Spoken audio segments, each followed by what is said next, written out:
What is going on, guys? So I wanted to talk about something very, very exciting: gerrymandering. I know a lot of people are not going to care about this. That's fine, but this is something I have pondered quite often and for several years now, and I know it's not particularly an exciting thing to discuss, but I want to talk about it here just a little bit because we just got out of another voting season, shall we say? It's November the 6th, 2019. Yesterday was election day for a lot of different things, depending on what state you were in. Maybe it was for governor, maybe it was for certain congressmen in the House, maybe it was for state senators. Here in Texas, we had quite a few propositions that were up for vote. Depending on what it was and what state you live in, maybe you voted for something or against something. I don't know. And so while doing some research and looking into some other stuff, I came across this article: Virginia Democrats' victory proves that gerrymandering matters. When they aren't held back by racist redistricting tactics, Democrats can actually win. Now, there's two aspects of gerrymandering that I want to talk about: the act itself, and then the idea of whether or not gerrymandering or people who are partaking in this, the politicians that are in charge, the people that are in power, whether or not they are actually racist. Are these people racist, and are these tactics actually racist? Now, I'm going to kind of put my personal feelings aside in this video because, quite honestly, I don't really agree with the idea of gerrymandering. But from a common sense perspective, I want to have a discussion about it that I think is important to have. So, first, let's talk about the act itself. And if you don't know what gerrymandering is, I'll briefly explain it. Basically, it's when whatever political party is in power gets to go in and decide what constitutes a congressional district. Okay, they get to actually physically draw the lines of where a district starts and where it ends. So they get to look at a map and go, well, this area from this highway to this highway over here, and from this road to this road, and everything in between, that's all, District 10 or whatever it is, right? And so the idea is, obviously, the party in power gets to draw those lines based on how they think people in a certain district are going to vote. And what they try to do usually, and this goes for Republicans and it goes for Democrats. More recently, it's been Republicans getting a lot of flack for doing this. They draw the lines in a way so that when they're dividing up a district, District 10, they draw it so that they can be reasonably certain that the majority of the people in that district are going to vote for them, so that they retain power, so that they stay in power. And then they figure that out based on, voting habits. They look at demographics, whatever. Sometimes they look at income level. Sometimes they look at race. Sometimes they look at, whatever it may be across the board to determine, okay, well, if we divide the district here, if we stop at this road and then go south and then, back east and then south again, and then go back west, and we kind of cut this section out of this particular district, then we're going to cut out some of the people who potentially won't vote for us, push them in the district next to them, push them from District 10 into District 9, and District 9 already has strong Republican support, so we don't have to worry about pushing some more people that might vote Democrat into that district. That's what gerrymandering is. Kind of long explanation. But the idea of gerrymandering, which you have to understand is, from a kind of a common sense perspective, is because we are a representative republic, right? We are a constitutionally guided representative republic. That's by and large how a lot of states are, in addition to obviously our entire country federally is governed that way. You have to look at it from this particular point of view. The politicians in power who get to decide how to divide districts, how to chop them up and divvy them out among a state.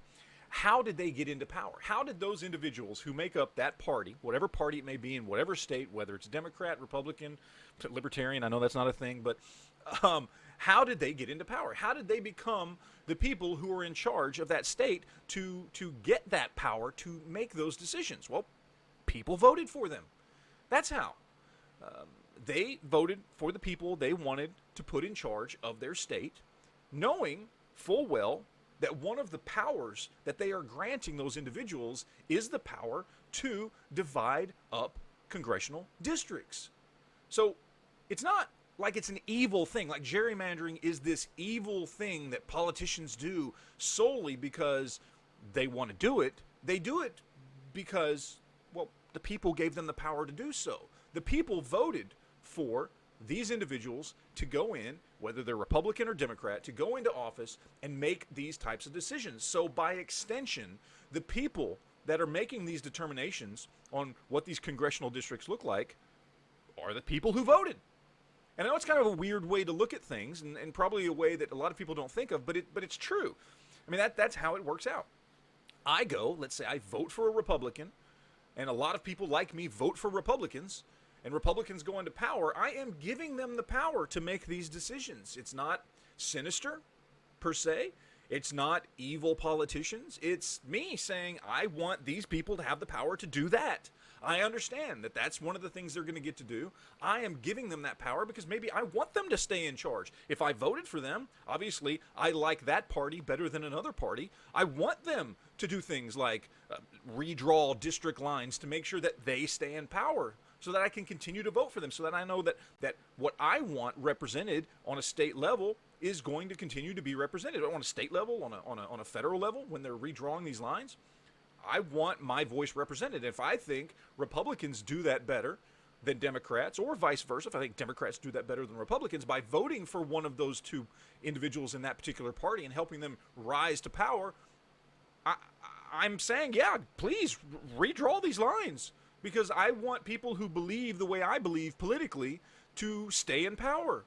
So it's the people, it's not the politicians. When people talk about evil gerrymandering, it's not politicians. Yeah, politicians are the ones representing the people in taking these actions, but it's not the politicians themselves. It's the people who voted for them to do this thing. So that's one thing you need to understand about gerrymandering. The other thing I want to talk about is the racist aspect of it. Let me make one thing perfectly clear. Gerrymandering is in no way, shape, or form racist. The idea that this action is racist implies that somehow people are making these decisions based on the fact that they don't like black people, or they don't like Hispanic people, or they don't like a particular race of person. It has nothing to do with it. In Texas, for a very long time, up until fairly recently, politically speaking anyway, the Hispanic vote in Texas voted Republican for a very, very long time. And when that was going on, Republicans never redrew lines in areas that were primarily Hispanic. They didn't do it. Why? Because they didn't need to. Because they didn't care about the color of somebody's skin. They only cared that the person was going to vote for them. That's it. That's all they care about. If they know that a certain portion of the population that is white, okay, based on whatever, their income level, where they live, what schools their kids go to, whatever it is not going to vote for them, well, they'll draw a line right through that area of town too, just to split it up between two districts to ensure that they keep getting the votes. They don't care about racism. They don't care what color a person's skin is. Gerrymandering isn't racist. It's about votes. It's about numbers. Now, if they can look at an area and go, well, primarily the black people in this area are going to vote Democrat and Republicans happen to be in charge, then yes, they may split that area up into two separate districts. They may take part of something from District 10 and shove it into District 9.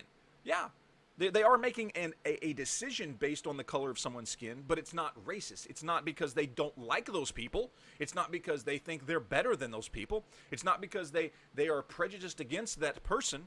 In a negative way based on the color of their skin. It's because they look at numbers, they look at statistics, they look at data and go, well, more people in this area of town, because they're black or because they're Hispanic or whatever it may be, are going to vote for, in this case, let's say Democrats. So we're going to split that district up. It's numbers, it's votes, it's not racism. Gerrymandering, while I don't necessarily agree with it, is the power of the people, not the politicians. If you're voting for a politician of a certain party, you're giving that politician, that party, the power to make these decisions so that those people, the people you voted for, stay in power longer. And it's not about race. It's about votes. Period.